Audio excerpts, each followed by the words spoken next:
Qytetet kryesore turistike si Venecia, Barcelona dhe Athina vazhdojnë të përballen me protesta nga vendasit e zhgënjyre nga ndikimet negative të turizmit masiv, duke përfshirë rritjen e qirave, ndotjen dhe mbipopullimin, një ndryshim në peizazhin e udhëtimeve që është duke u zhvilluar sipas Travel and Tour World. Gjithnjë më shumë turistët po kërkojnë destinacione më pak të njohura dhe më të qeta që ofrojnë të njëjtën bukuri dhe pasuri kulturore pa barrën e turizmit masiv. Destinacioni që ka tërhequr një vëmendje të konsiderueshme gjatë viteve të fundit është Shqipëria.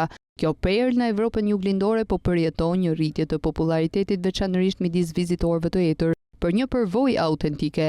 Dikur e panjohur Shqipëria tashmë po vlerësohet nga blogerët e udhëtimeve dhe platformat ndërkombëtare si një destinacion që duhet vizituar patjetër. Kombinimi i bukurisë natyrore, çmimet e përballueshme dhe atmosfera mikpritëse e vendit po e shndërron atë në një alternativë popullore për turistët e lodhur nga turmat e mëdha dhe kostot e larta të destinacioneve më tradicionale evropiane. Peizazhet natyrore të Shqipërisë luajnë një rol të madh, nga plazhet e saj të pastra përgjatë deteve Ijon dhe Adriatik e deri tek malet dhe luginat e saj të gjelbra.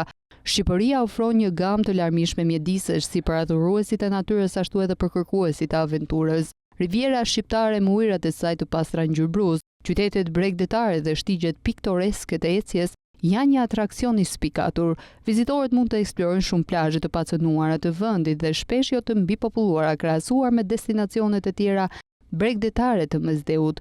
Ndryshe nga qendrat turistike të njohura që shpesh janë të populluar me vizitorë, Shqipëria ofron një përvojë të qetë dhe autentike që u lejon vizitorëve të njihen me historinë e pasur të vendit, kulturën e gjallë dhe traditat lokale. Qytetet e Shqipërisë si kryeqyteti Tirana dhe qyteti i trashëgimisë botërore të UNESCO-s Gjorokastra janë shtëpi të vendeve historike dhe monumenteve që shfaqin të kaluarën dhe interesanten e vendit.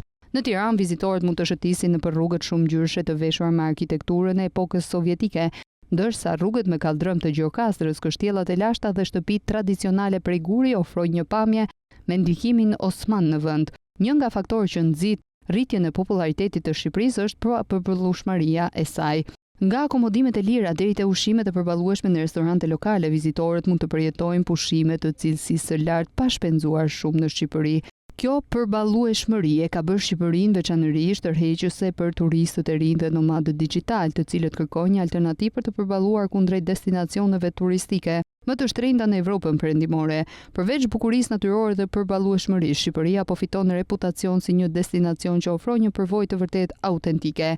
Qoftë për të provuar kuzhinën e shijshme lokale, e cila përfshin pjata si byreku dhe ushqimet e freskëta të detit, apo duke marrë pjesë në traditat e lashta si vallet dhe muzika popullore, turistët po zbulojnë se Shqipëria ofron një nivel autenticiteti që shpesh është një e vështirë për të gjetur në destinacione turistike më komercializuara.